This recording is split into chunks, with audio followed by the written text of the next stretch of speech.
Muy buenas tardes, mi nombre es Verónica Prado y soy especialista senior de la División de Energía con el Banco Interamericano de Desarrollo, actualmente asignada a la Oficina de País de Barbados. Es un gusto estar con ustedes en esta sesión sobre la década de la transición energética. La eficiencia energética y el aprovechamiento de energías renovables son dos de las acciones con el mayor impacto para reducir las emisiones de gases de efecto invernadero, así como energías claves para recuperación sostenible en el contexto de la pandemia provocada por el COVID-19, por su impacto en la creación de empleos a lo largo de su cadena de valor. Sí, si bien los esfuerzos a nivel nacional son necesarios y efectivos, los esfuerzos regionales pueden optimizar la efectividad de las acciones, tanto por el lado de la oferta, en términos de uso de energías renovables, como por el lado de la demanda, en el campo de la eficiencia energética, considerada hasta ahora en términos de estándares de eficiencia energética para equipos y aparatos de alto consumo, pero menos explorada en términos de proyectos y programas regionales de uso eficiente de la energía. De acuerdo con la Agencia Internacional de Energía, para alcanzar la neutralidad de carbono en 2050, se requiere un importante impulso en la eficiencia energética y las energías renovables, específicamente solar y eólica. En su escenario de descarbonización establece que estas dos acciones tan solo en 2030 deberán generar al menos el 50% de la reducción de emisiones de gases de efecto invernadero. Lo que se refiere a la recuperación económica sostenible, se estima que las acciones de eficiencia energética en edificaciones, por ejemplo, pueden generar hasta el 15 empleos por millón de dólares invertidos, mientras que en el caso de generación fotovoltaica generan en orden de 12 empleos por millón invertido. En este contexto y en la necesidad de reforzar los compromisos, acciones y inversiones en eficiencia energética y energías renovables, este panel permitirá conocer cómo las energías renovables contribuyen a mejorar la vida de la población de nuestros países, la efectividad de los proyectos regionales, con el caso del complejo hidroeléctrico de Salto Grande, y cómo poder construir una estrategia de eficiencia y diversificación energética con una visión que parte desde el nivel subnacional para ampliarse al nivel nacional y regional. Esta sesión será subdividida entre dos partes. En la primera parte tenemos 3 presentaciones y la segunda parte será para una discusión con preguntas y respuestas. El primer ponente que gustaría invitar es Jordi Abadal. Jordi es originario de Barcelona, España. Es ingeniero industrial y con especialidad en medio ambiente y posee una maestría en ingeniería de la energía y energías renovables. Jordi trabajó durante 7 años en el Departamento de Energía de una agencia planificadora en Barcelona, apoyando a las ciudades a lograr modelos más sostenibles en aspectos de movilidad, energía, gestión de residuos y agua, planificación urbanística, biodiversidad y cohesión social.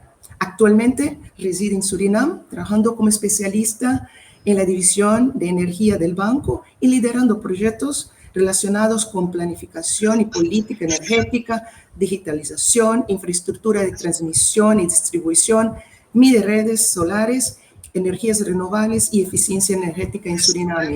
Muy bienvenido, Jordi. Adelante con tu presentación.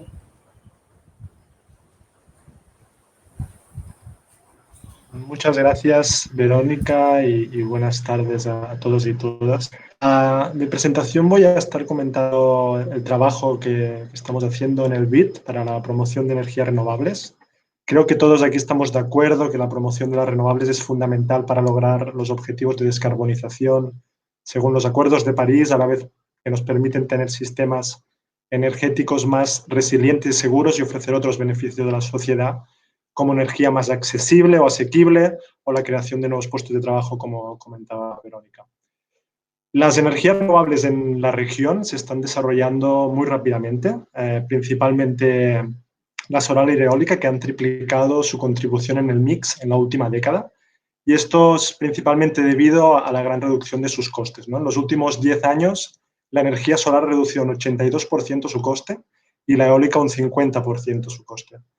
Y además, pues en la región tenemos un buen recurso solar y eólico y también disponemos de muchas plantas hidroeléctricas que nos permiten integrar estas fuentes de generación como la solar y eólica, que son de recurso variable, de una forma segura a la red. Sin embargo, como vemos en el gráfico, el porcentaje total de renovables en la última década, en el mix, se ha mantenido bastante estable sobre el 57%, y esto es debido a que la demanda energética ha subido ligeramente, mientras que la hidroeléctrica se ha mantenido bastante estable, incluso ha decrecido algunos años debido a condiciones hidrológicas adversas. Además, pues la pandemia del COVID pues, ha supuesto un importante bache en el desarrollo de las renovables, sobre todo en algunos grandes mercados, donde hemos visto retrasos o cancelaciones de algunas licitaciones o subastas. Y como dato, pues la capacidad instalada en 2020 de solar y eólica fue un 39% menor que en 2020 que en 2019. Entonces, para lograr los objetivos de descarbonización, no solo debemos volver a la senda de antes de la pandemia, sino acelerar la implementación de renovables. Y un estudio que hicimos en el BID estima que para lograr un 70% renovables en 2030 es necesario invertir 31 billones de dólares al año. Esto es un reto enorme y no solo es un reto económico, sino que las renovables se enfrentan a otras barreras. En algunos casos, regulaciones que no favorecen que las renovables compitan de igual forma con otras fuentes contaminantes o procedimientos complejos para la introducción para el desarrollo de las renovables. O los desarrolladores se encuentran con complicaciones para obtener permiso al punto de acceso a la red eléctrica o problemas para tener acceso al suelo. Entonces, todas estas barreras lo que crean al final es un mayor riesgo para los desarrolladores y financiadores, y esto implica pues, retrasos y mayores costes en las renovables. Yo creo que aquí el BID juega un papel fundamental en ayudar a mitigar algunos de estos riesgos, lo que da más seguridad a los gobiernos y a los financiadores. Y actualmente, por ejemplo, el BID es secretario técnico de la iniciativa RELAC, que es una iniciativa regional creada en 2019 dentro del marco de la Conferencia de las Naciones Unidas para el Cambio Climático, que tiene como objetivo lograr un 70% renovables en la región para el 2030. Actualmente tenemos 11 países que se han adherido a esta iniciativa y invitamos al resto de países a contactarnos para unirse en esta iniciativa. Una de las principales tareas o actividades que hacemos o que tenemos que hacer en la iniciativa RELAC es apoyar a los países a romper estas barreras que estaba mencionando mediante la adopción de buenas prácticas, lecciones aprendidas de mercados más maduros en el desarrollo de renovables para que sean replicados o adaptados a otros países de la región. Creo que para proyectos de gran escala, las subastas energéticas han mostrado ser un sistema muy efectivo para el rápido desarrollo de las renovables y a la vez para la reducción de su coste, ¿no? Las últimas subastas en países como en Brasil, en Colombia, en México, han mostrado precios espectaculares, mucho más bajos que plantas de combustibles fósiles y algunas subastas para parques solares con precios menores a $20 al megavatio hora. Y aquí, por ejemplo, el BID apoyó a Colombia al desarrollo de la nueva ley de energías renovables en 2014, que este fue como el primer paso para la transición hacia un sistema de subastas más moderno e innovativo que ha permitido hasta la fecha instalar más de 2.000 megavatios de capacidad en energía solar y eólica. Y actualmente pues, estamos apoyando a otros países de la región, sobre todo en países del Caribe, en este proceso de transición regulatoria. Por otro lado, BitInvest, que trabaja con la parte privada, pues financian varios de estos proyectos a gran escala, con una inversión de más de 14 billones en la región, que han promovido la instalación de más de 8 gigavatios, principalmente en países como Uruguay, Chile, Argentina, México, y la foto de la izquierda pues, es una planta que financió BitInvest en Uruguay. Estas plantas de gran tamaño tienen que ser complementadas con generación más distribuida, que esté más cerca de la demanda, que permita reducir las pérdidas de la red de transmisión, incluso evitar también inversiones adicionales en la red de transmisión, que permita usar espacios más residuales como tejados de los edificios y, sobre todo, que permita empoderar al ciudadano, que permita que el ciudadano consuma y produzca su propia energía. Y a la vez, pues estos sistemas distribuidos nos van a permitir tener sistemas energéticos más resilientes, ya que al ser generación más descentralizada, podríamos mantener el servicio en caso de disrupciones en las principales infraestructuras energéticas, ¿no? Y en Bahamas, por ejemplo, tenemos un programa para la reconstrucción de la infraestructura eléctrica después de los impactos del huracán Dorian, con un modelo más distribuido, basado en mini redes solares descentralizadas, que van a permitir tener un sistema más resiliente a estos eventos climáticos extremos. Y no solo promovemos este tipo de proyectos y creemos en ellos, sino que también damos ejemplo, y como ejemplo, pues la instalación que hicimos en la oficina de Nicaragua en 2019. Y por último, también estamos promoviendo proyectos de acceso con energías renovables, ya sea con sistemas individuales como en Costa Rica o Panamá, o con mini redes solares aisladas como en Haití, que es el país de la región con una mayor brecha de acceso, en Surinam, en Guyana, Nicaragua, Bolivia, para mencionar algunos. Yo personalmente estos proyectos los encuentro pues, muy interesantes porque puedes ver rápidamente cómo mejoran la vida en las comunidades de la gente que vive en estas comunidades, promoviendo su desarrollo y a la vez pues, permite reducir el uso de combustibles fósiles o incluso la tala de árboles que podría ser destinada a usos energéticos. Me gustaría destacar alguno de estos ejemplos, pero el primero en Surinam, una mini red de 500 kilovatios que abastece a más de 400 viviendas, más de una escuela, centro médico y otros servicios en 2 comunidades. Y destacar que esta fue la primera mini red solar aislada que se hizo en el país y gracias al éxito de este proyecto el gobierno empezó a replicar este mismo modelo en otras comunidades aisladas y actualmente el BIT está apoyando el desarrollo de 11 de estas mini redes. En Bolivia financiamos 2 mini redes para electrificar las comunidades de Remanso y Puerto Villazón, con una capacidad de 321 kilovatios y que dan servicio a más de 400 familias y permiten ahorrar más de 235.000 litros de diésel al año. Y a la vez, durante la construcción de estas plantas se generaron más de 120 empleos. Quizás destacar de estas plantas que se pueden operar de forma remota y que los usuarios cuentan con contadores con opción prepago, que creo que es un sistema muy adecuado para que puedan controlar mejor su consumo y a la vez evitar impagos. Y finalmente, una mini red solar de 2 megavatios en Corn Island, en Nicaragua, que permite mejorar la calidad del servicio en esta isla donde habitan varias etnias indígenas. Y quizás de este proyecto me gustaría destacar su resiliencia a eventos climáticos extremos, porque resistió 2 huracanes, el Eta y el Iota, manteniendo el suministro en la isla, y en parte de ello ha recibido reconocimientos internacionales. En el banco estamos preparando una nota técnica con las lecciones aprendidas de estos proyectos, mini redes, que esperemos publicar en las próximas semanas. Muchas gracias. Muchísimas gracias, Jordi, muy interesante su presentación y yo creo que esto va a generar muchísima discusión de rol específicamente, no solamente en desarrollo, pero también en aspectos de resiliencia en este proceso de transición energética en la región. Muchísimas gracias. Seguimos con la segunda presentación, que será liderada por 2 grandes expertos. Primero, invito al Fernando Alcaraz, que es ingeniero industrial y mecánico de la Facultad de Ingeniería de la Universidad República de Uruguay.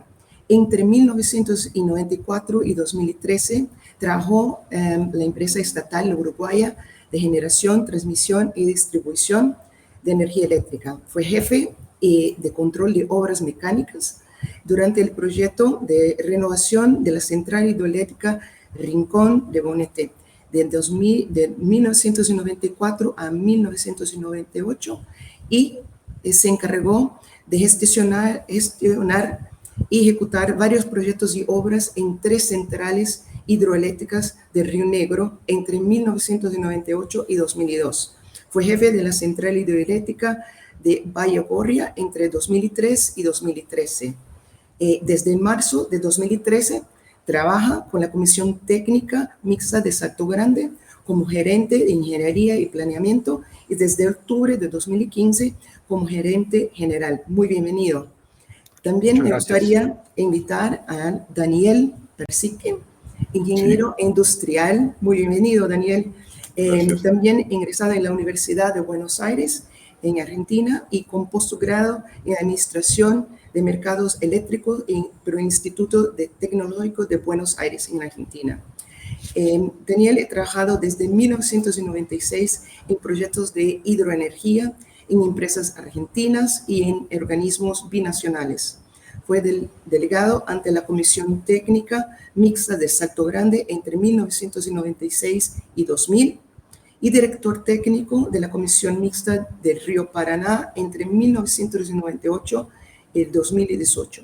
Entre el 2016 y 2018 se desempeñó en varios cargos en EBISA, Emprendimientos Energéticos Binacionales, como gerente técnico, gerente de operaciones y gerente general. Desde el mayo de 2019 es gerente de la Comisión Técnica Mixta del Salto Grande.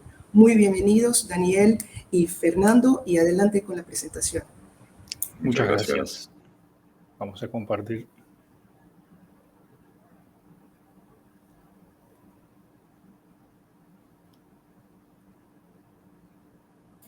Mientras llega la presentación, con Fernando les queremos agradecer a los organizadores y al BID la oportunidad de compartir con ustedes la experiencia que estamos teniendo en Salto Grande con este proyecto de renovación y modernización de la central, que además tiene la particularidad de que facilita la incorporación de energía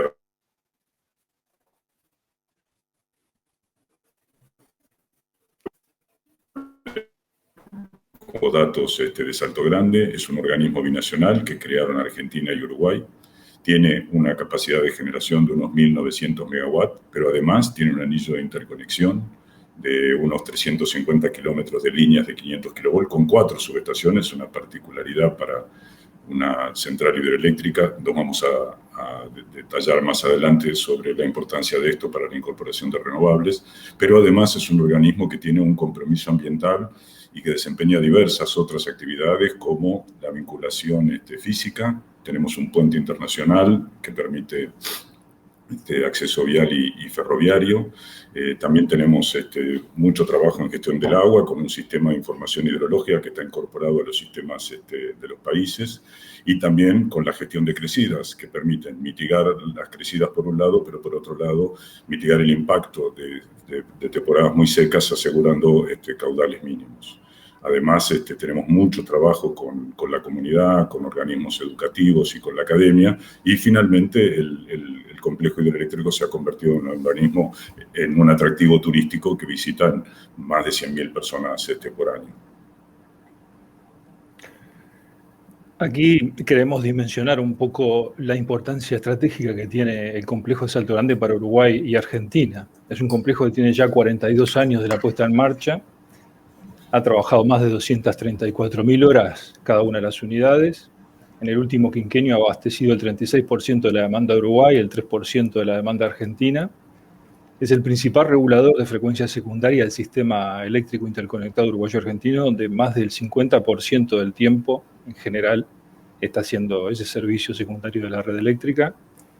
Y contamos con muy alta disponibilidad del equipamiento, tanto de la central como de transmisión. Y todo esto lo convierte en un socio estratégico de las energías renovables no convencionales, como vamos a ir viendo más adelante. Esto es un poco para ubicar. Allí está en el esquema Uruguay, el cuadrilátero que nos une con Argentina. Está representada una parte de Argentina, la provincia de Entre Ríos y Corrientes se ven completas, y se ve Río Grande del Sur de Brasil. El cuadrilátero de Salto Grande, que está representado en medio de la pantalla, es capaz de transmitir hasta 2.000 megavatios.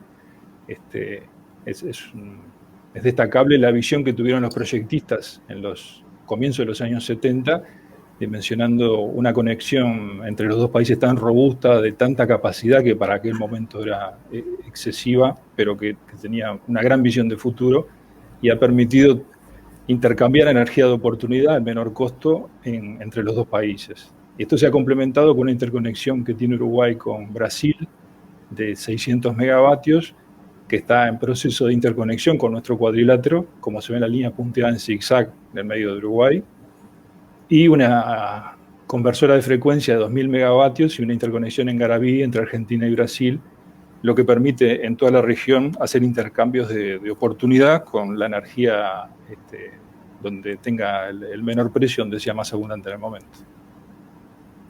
Acá no lo queremos detener en la larga relación que tiene este organismo con el Banco Interamericano de Desarrollo. Se puede ver un cartel que estaba en la obra, cuando la obra se estaba construyendo, en la segunda mitad de la década del 70.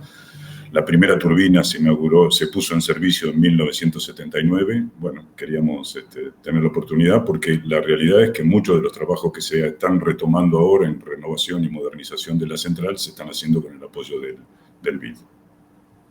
En particular, si ustedes ven el diagrama que estamos mostrando aquí arriba a la derecha, los estudios que se hicieron mostraron que si no se hacía una intervención importante en el equipamiento, la capacidad de generación iba a empezar a caer. Estamos hablando de equipos, como mostró Fernando, que ya tienen casi 250.000 horas, más de 40 años de funcionamiento.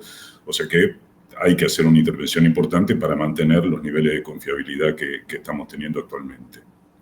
Para hacer eso, se hicieron estudios con una cooperación técnica no reembolsable del BID, y los estudios desembocaron, por un lado, en un diagnóstico y en un plan estratégico. Ustedes pueden ver en el diagrama de la izquierda los montos que se prevén por un periodo de 30 años.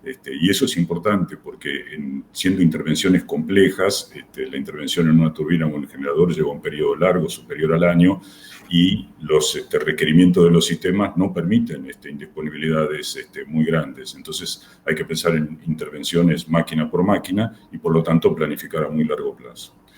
Los estudios, se hicieron también estudios de hidrología, como el de crecida máxima probable y el impacto del cambio climático en los caudales afluentes, y finalmente se identificaron mejoras posibles de la gestión ambiental.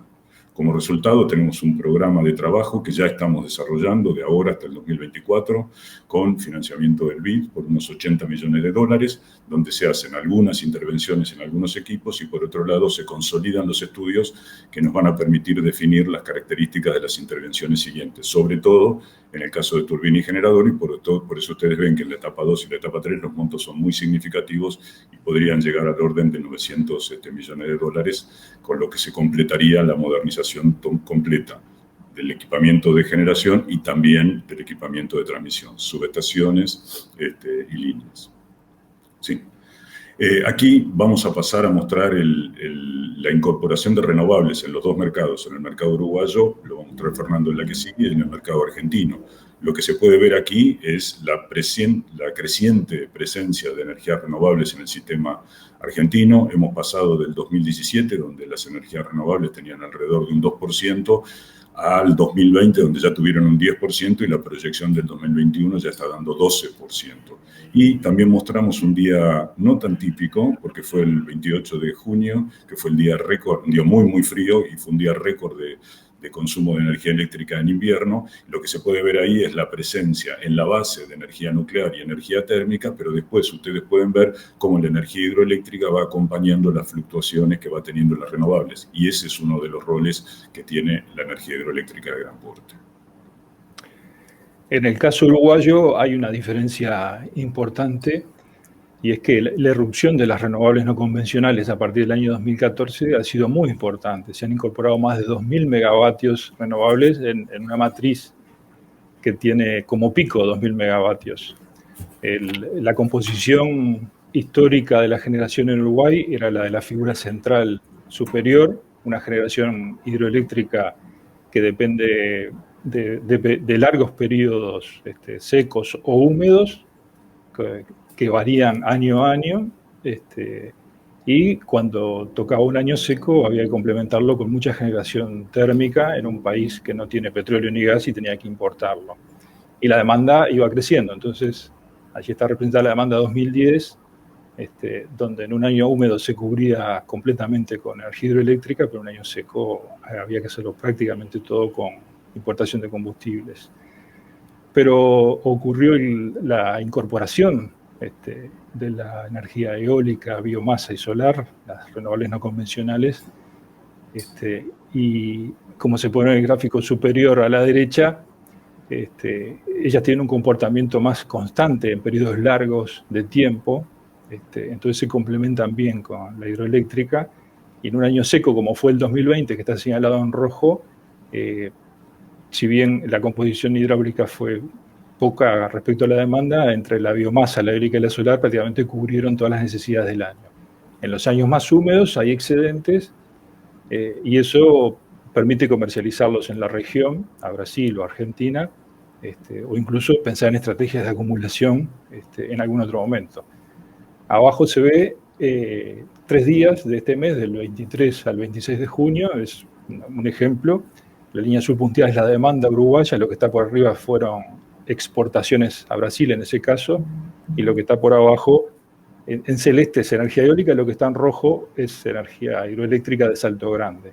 Como ven, Salto Grande varía a lo largo de las horas de un día, desde 0 hasta 900 megavatios, 900 es la energía que le corresponde a Uruguay, en este caso la energía que iba a Uruguay nada más, compensando esas variaciones horarias que tiene la eólica principalmente, que en corto plazo, en días o semanas, tiene variaciones importantes, no así a lo largo de periodos largos, por eso se complementan perfectamente. La hidráulica puede reducir su generación y acumular en el embalse, y luego, cuando falta la eólica, volver a la potencia máxima.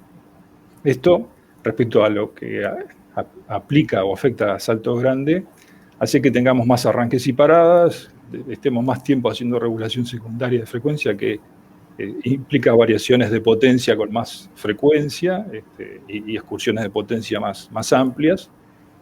Somete al equipamiento a cierto estrés, pero también implica un uso mayor del cuadrilátero de interconexión para los flujos de energía hacia donde sea más conveniente. No lo dijimos antes, pero por el cuadrilátero circulan anualmente 16.000 gigavatios hora. Es la energía suficiente para suministrar a 5 millones de personas aproximadamente. Sin embargo, la generada por Salto Grande, que pasa por nuestro propio cuadrilátero, son 8.500 gigavatios hora. La energía para entregar a unos 3 millones de personas. El resto de la energía que pasa por el cuadrilátero viene de otras fuentes renovables, principalmente de Yacyretá, argentino, y en el caso uruguayo de algunas solares, como la que se mostró en unas imágenes hace instantes, y algunas eólicas que están en el norte del país.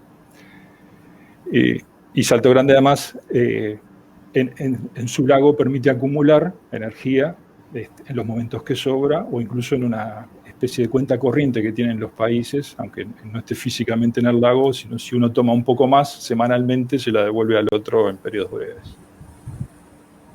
Y para terminar, con la cooperación técnica no reembolsable de LUI 2014-2016, uno de los estudios que se hizo con una consultora especializada fue el impacto del cambio climático en los caudales afluentes. Entonces, allí vemos en la línea negra son los caudales afluentes de línea base, los que tenemos actualmente. Salto Grande precisa, para funcionar a pleno, 8.500 metros cúbicos por segundo. Como ven, más del 50% del tiempo tenemos 4.000 metros cúbicos por segundo. En todos los escenarios de cambio climático, al 2030, 2050, moderados o severos, hay un crecimiento leve de alrededor del 5% de esos caudales. Entonces eso hace que tengamos la responsabilidad de mantener la infraestructura funcionando. Como muy breve resumen, queremos destacar lo que hemos mostrado, o sea, cómo la infraestructura de una hidroeléctrica de gran porte puede contribuir a la incorporación de renovables por la capacidad de regular frecuencia, por la energía que uno puede acumular en el embalse y aportarla en los momentos justos, y por el otro lado, la necesidad, sobre todo en equipamiento que ya tiene cierta antigüedad, de planificar la renovación con muy largo plazo. Muchas gracias. Muchas gracias a ustedes, Fernando y Daniel. Muy interesante. Yo creo que ya vamos a tener una discusión muy interesante sobre también el papel que este tipo de proyecto, de iniciativa puede tener para acelerar la transformación, la transición energética en la región, y también este modelo de desarrollo a nivel regional, como esto puede efectivamente apoyar a la mitigación de los efectos globales, impacto global de cambios climáticos. Ahora seguimos para la tercera y última presentación. Me gustaría invitar a la María Isabel Ortiz. María Isabel Ortiz, buenas tardes, María Isabel. Es licenciada en Ciencias de la Educación por la Universidad de las Américas en Puebla y posee una maestría en Política y Gestión Energética y Medio Ambiente con Flaxo. En 2008 es electa regidora en el municipio de Puebla, en México, y presidió la Comisión de Ecología y Medio Ambiente. En el 2012 fue electa diputada federal de México y en 2013 impulsó la reforma del artículo 25 constitucional para definir el desarrollo nacional como sostenible, y en 2014 presentó la iniciativa para expedir la Ley de Transición Energética de México, que fue aprobada y expedida como ley. Actualmente es titular de la recién creada Secretaría de Medio Ambiente y Ordenamiento Territorial del Estado de Guanajuato en México.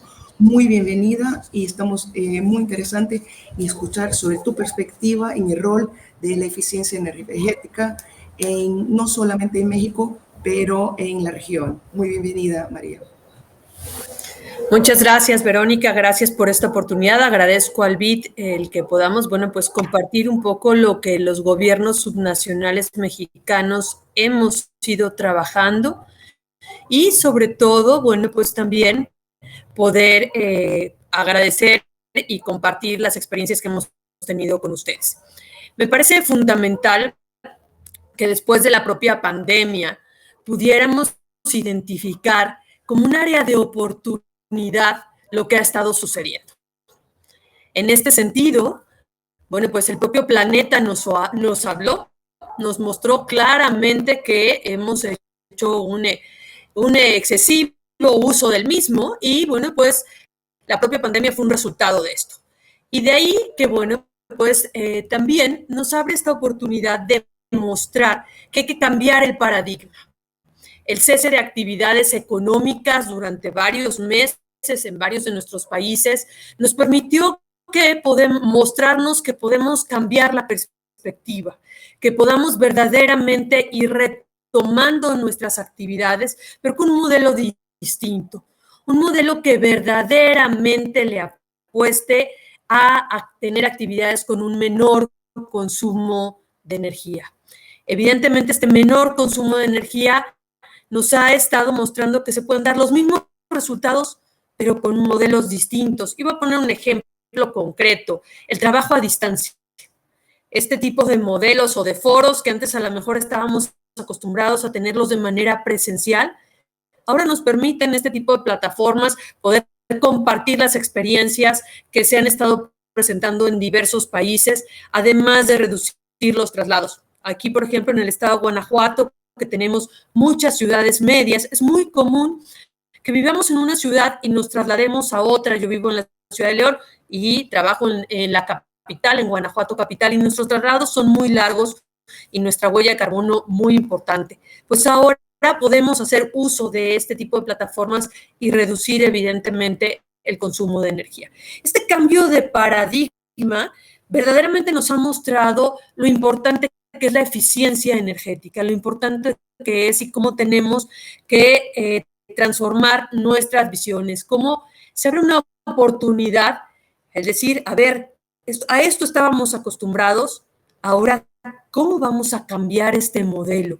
¿Cómo verdaderamente le vamos a apostar a las energías renovables, no solamente como un esquema vital para la acción climática, no solamente, como ya lo dijo Verónica, para reducir emisiones, sino realmente cómo esto nos va a permitir, además de recuperar empleos, que también lo mencionaron hace un momento, apostarle a tener la suficiencia energética y la seguridad energética.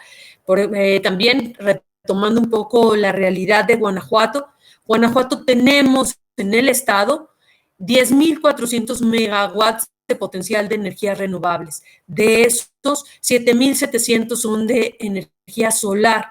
Entonces, tenemos que apostarle a aprovechar ese gran potencial que tenemos.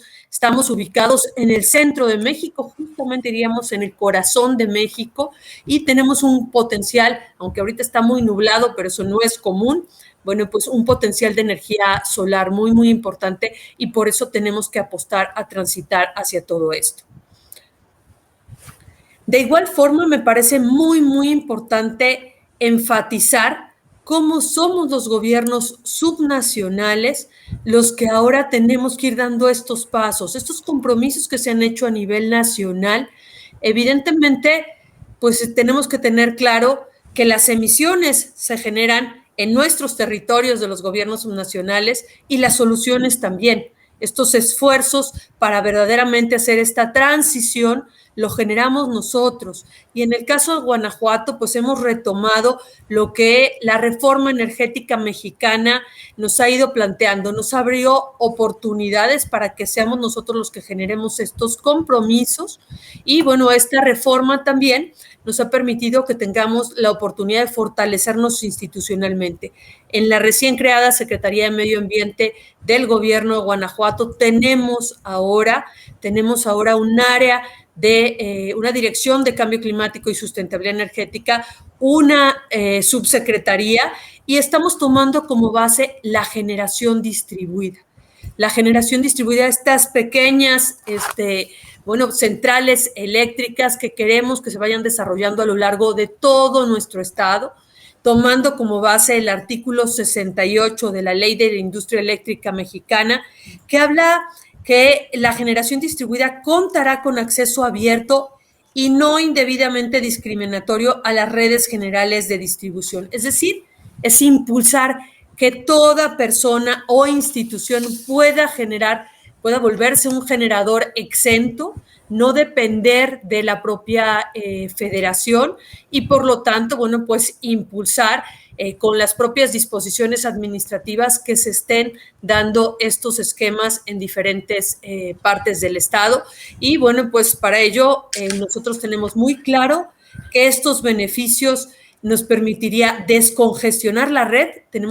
Somos una zona con un gran desarrollo industrial y por lo tanto se ha estado saturando la red, y la generación distribuida nos ayudaría y nos permitiría descongestionarla. Estaríamos apostándole al consumo in situ, a una operación mucho más eficiente, a una mayor confiabilidad del sistema eléctrico nacional y a verdaderamente tomar acción para alcanzar los compromisos de los diferentes acuerdos nacionales e internacionales y alcanzarle el propio cumplimiento de las NDCs a las cuales México se comprometió hace algunos meses y desde el 2015. Muchísimas gracias, María Isabel. Aprovecho para poner entonces la primera pregunta, que es muy puntual. ¿Cuál es la relevancia de la eficiencia energética y diversificación en esta recuperación post-pandemia?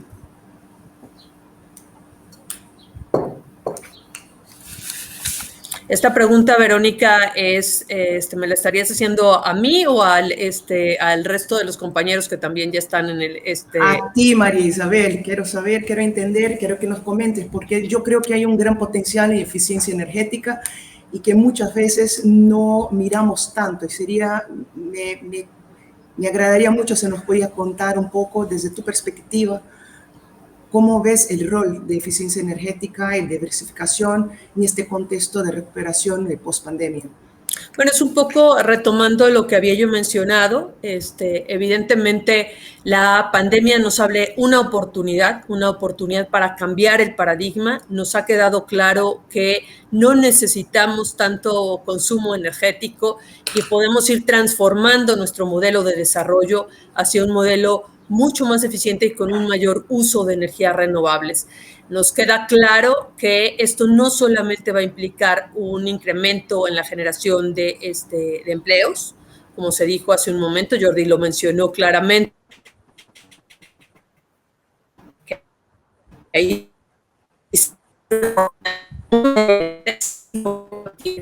si seguimos con este modelo, pues lo único que sucede es que saturamos la red, que es lo que tenemos nosotros en un estado altamente industrializado, y lo que tenemos que apostar es a ser mucho más eficientes y a diversificar nuestras fuentes de energía, evidentemente tratando de evitar los hidrocarburos por los impactos que estos generan. Nosotros también en el estado tenemos una refinería y una termoeléctrica. Entonces, nos ha quedado claro en la propia pandemia lo vulnerables que son los habitantes de esa región, porque al tener un incremento en las emisiones, principalmente de dióxido de azufre, pues también son mucho más vulnerables en el tema de la propia pandemia por las enfermedades de vías respiratorias. Entonces, bueno, pues la contaminación atmosférica en nuestras ciudades nos refleja esa vulnerabilidad y es un tema de salud, de eficiencia, un tema de apuesta por un desarrollo económico importante. Muchísimas gracias, María Isabel. Ahora retomo un poco a lo que comentara anteriormente Jordi. ¿Nos podría comentar, por favor, cuáles son los principales aspectos o elementos a tener en cuenta para obtener el éxito en estos proyectos de mini redes y que pueden ser replicados en otros países, en otras regiones, ¿no? Adelante, Jordi. Gracias, Verónica. Quizás destacar algunos aspectos que creo que son fundamentales, ¿no?, para el rápido y exitoso desarrollo de las renovables. Creo que primero es importante que los países tengan una política y una planificación clara para el desarrollo de estos proyectos, con un objetivo a largo término bien definido, porque esto va a dar seguridad al sector y también marcar una hoja de ruta con las actividades a realizar en los próximos años. Segundo, quizás la regulación, que debe ser liderada por el sector público, pero se debe desarrollar en constante diálogo con otros actores como el sector privado, porque el sector privado pues, conoce mejor los retos que está mencionando, retos financieros, técnicos de estos proyectos, y destacar también que creo que es importante consultar y considerar los intereses de la sociedad civil, ¿no? Porque esto va a permitir pues, mitigar algunos de estos riesgos y sobre todo porque el ciudadano debe ser el principal beneficiario de estos proyectos, ¿no? Y esto lo hemos visto bastante en los proyectos de electrificación rural, que es fundamental involucrar a la comunidad desde las primeras etapas del proyecto y mantener un diálogo constante con ella, porque, bueno, primero son proyectos que la comunidad no está muy acostumbrada o familiarizada con estas nuevas tecnologías, y entonces es importante pues, empoderar, ¿no?, a la comunidad o al usuario para asegurar pues, que estos proyectos sean exitosos a largo término. Gracias. Muchísimas gracias, Jordi. Ahora tengo una pregunta para Fernando y Daniel. ¿Cuáles son las claves para una planificación y una renovación de equipamiento a largo plazo en un entorno tan dinámico y cambiante que tenemos la oportunidad de vivir en este momento? ¿Cuáles son los segredos, los elementos que necesitan estar presentes? Desde la visión nuestra, sobre todo cuando estamos hablando de renovación, de equipamiento de tanta importancia, la planificación no es optativa, la planificación a largo plazo es obligatoria. No hay manera de emprender un proceso así sin tener una planificación a largo plazo. Y un elemento básico es el diagnóstico, tener un buen diagnóstico, entender bien lo que le está pasando al equipamiento y también tener una visión de largo plazo, ¿no? O sea, consultar con los mercados, consultar con los organismos del despacho, para ver a qué tipo de servicios tiene que estar prestando el equipamiento, a qué esfuerzos va a estar sometido, y todo esto con consenso, ¿no? Teniendo acuerdos internos, acuerdos con cada uno de los sistemas energéticos, de modo tal de tener un camino sólido. Muchísimas gracias. Quería agregar una otra pregunta. ¿Cómo lograr o articular esfuerzos conjuntos, como es en el caso de esta binacional, dentro de la región para garantizar cambios globales?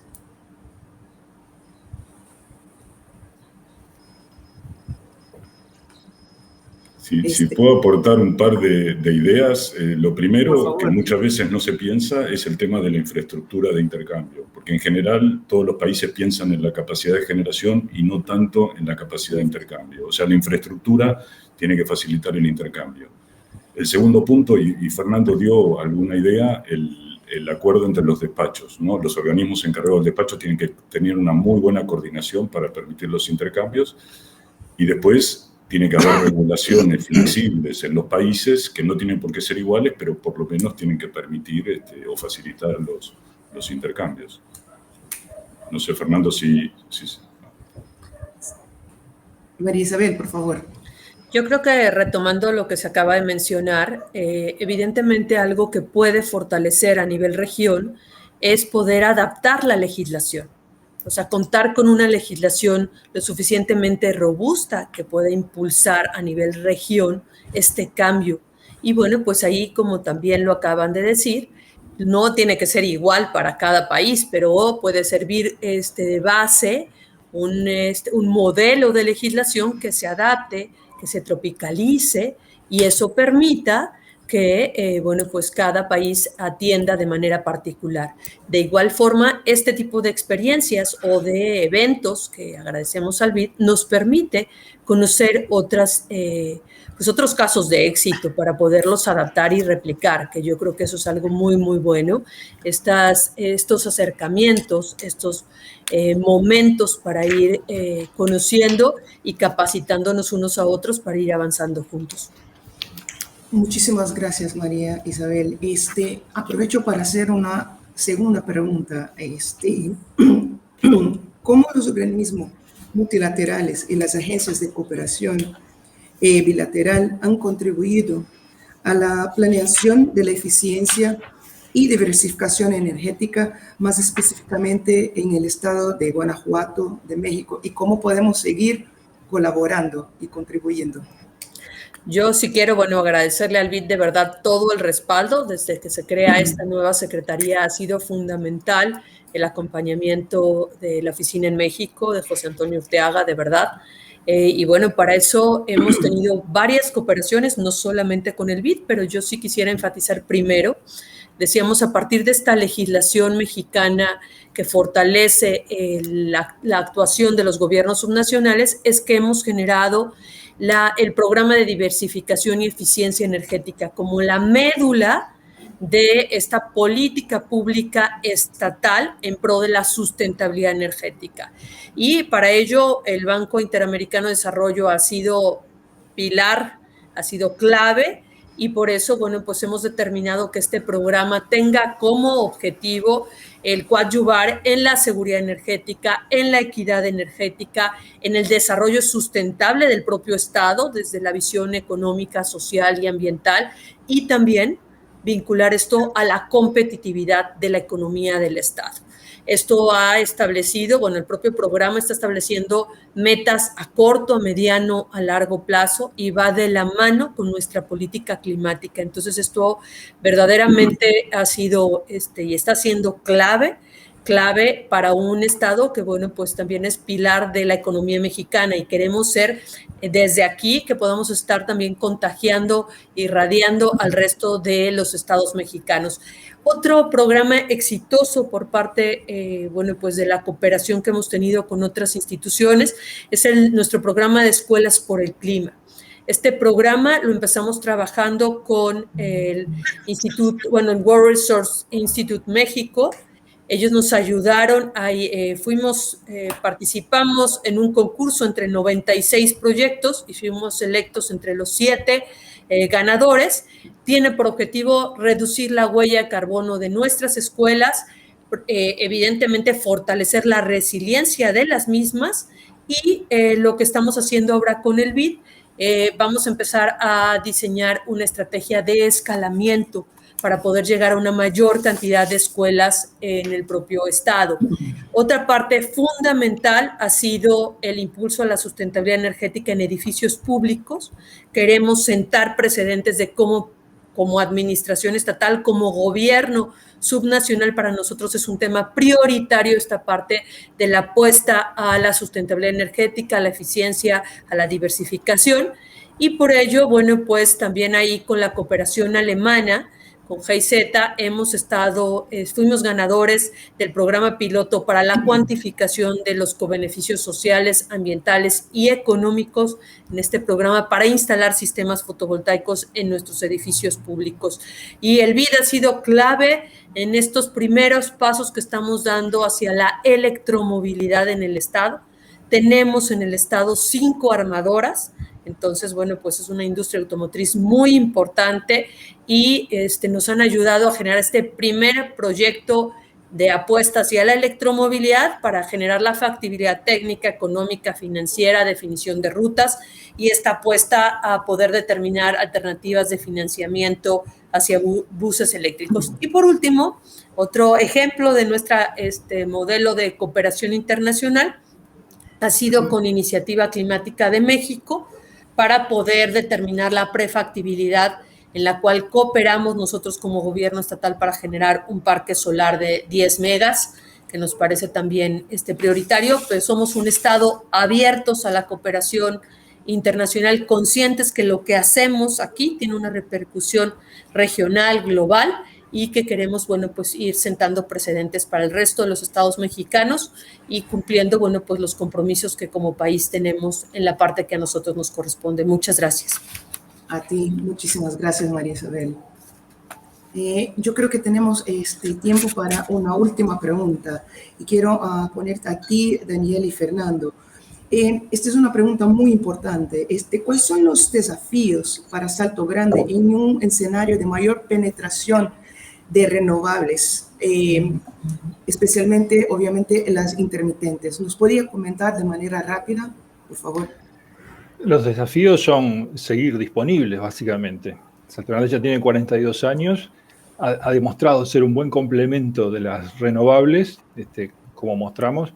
Entonces, por eso estamos enfrentando este desafío de permanecer disponibles por 30 años más, con el apoyo del BID mediante el plan estratégico que elaboramos, tanto para lo que son los equipos de generación como los equipos de transmisión, porque también es vital mantener ese vínculo en la interconexión que mostrábamos. Y además para poder seguir dando los servicios de regulación de frecuencia, regulación de tensión. También con el préstamo BID estamos comprando reactores para poder regular la tensión. La regulación hídrica, los órganos de regulación, las compuertas del vertedero son fundamentales también para nosotros para poder mitigar las crecidas, el efecto de las crecidas en las poblaciones ribereñas del río. Y también hacer mejores pronósticos. Ese es otro desafío en el que venimos trabajando desde hace tiempo. Tenemos una red telemétrica hidrológica desde hace muchos años, la renovamos en años recientes, tenemos 75 estaciones propias distribuidas en 250.000 kilómetros cuadrados, que es el tamaño de la cuenca de cierre en Salto Grande. Y también tenemos nuevos sistemas que gestionan los datos que recogen esos sensores, más los sensores de otros organismos públicos y privados de la región, tanto de Brasil como Argentina y Uruguay, porque el 45% de la cuenca está en Brasil, a pesar de que es una central, la central está en un tramo uruguayo-argentino. Y todos esos datos también nos permiten mejorar los modelos de predicción de aportes, y al mejorar la predicción uno puede compensar mejor las variaciones diarias y horarias con la eólica, que es la que también tiene variaciones diarias y horarias importantes. Bueno, perfecto. Muchísimas gracias. Yo creo que tenemos tiempo para una preguntita más. Jordi, la energía solar y eólica, por ejemplo, son recursos variables y con escenarios con gran participación de renovables, nos puede ser un reto a integrar en la red de forma confiable. ¿Cómo el BID está tratando este tema, que es un poco relacionado a esta pregunta que acabo de poner al caso de las renovables en la integración con el sistema? ¿Nos puede comentar, por favor? Sí, gracias, Verónica. Creo que podríamos hablar horas sobre esto, pero intentaré ser breve. Primero destacar, pues sí, la hidroeléctrica nos permite dar mucha flexibilidad a la red.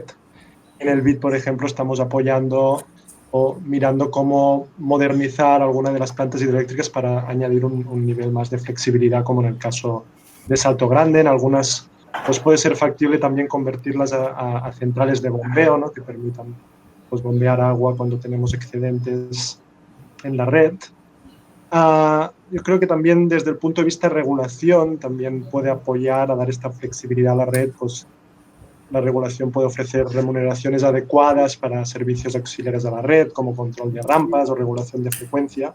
O, por ejemplo, en el diseño de las subastas energéticas se pueden tener en cuenta también este tipo de criterios, sobre todo cuando ya estamos hablando en niveles de mayor participación y de renovables variables. Y sí que es cierto que en escenarios pues, con mucha participación de solar y eólica deberemos buscar otras soluciones o tecnologías, como podría ser la gestión de la demanda o las baterías, que es una tecnología pues, que también se está desarrollando muy rápidamente, reduciendo sus costes, y que además la región pues, tiene muchos recursos de litio, o el hidrógeno verde, que nos puede pues, ayudar a llegar a estas matrices ya 100% renovables, o a la vez descarbonizar otros usos energéticos más intensivos, como algunas industrias o transporte de cargas pesadas. Y el BID está apoyando varios países en desarrollar hojas de ruta y ver cómo promocionamos el hidrógeno verde. Y finalmente las redes de transmisión, como comentábamos también anteriormente, tanto a niveles nacionales como regionales. Y un estudio que hicimos en el BID determina que la interconexión eléctrica entre países es clave para lograr escenarios con elevada participación de renovables. Y el banco es uno de los actores clave apoyando estos proyectos de integración eléctrica en la región. Gracias. Muchísimas gracias, Flori. Una vez más, me gustaría tener la oportunidad de agradecer esta discusión muy interesante. Yo creo que esta no es la primera, fueron una de las primeras, pero deberíamos seguir hablando sobre el rol de la eficiencia energética, de renovables, de grandes proyectos a nivel regional, para lograr seguir promoviendo el desarrollo sostenible y también el rol del sector energético en la recuperación en el contexto post-pandemia. Muchísimas gracias a todos y nos vemos. Muchas gracias. Chao.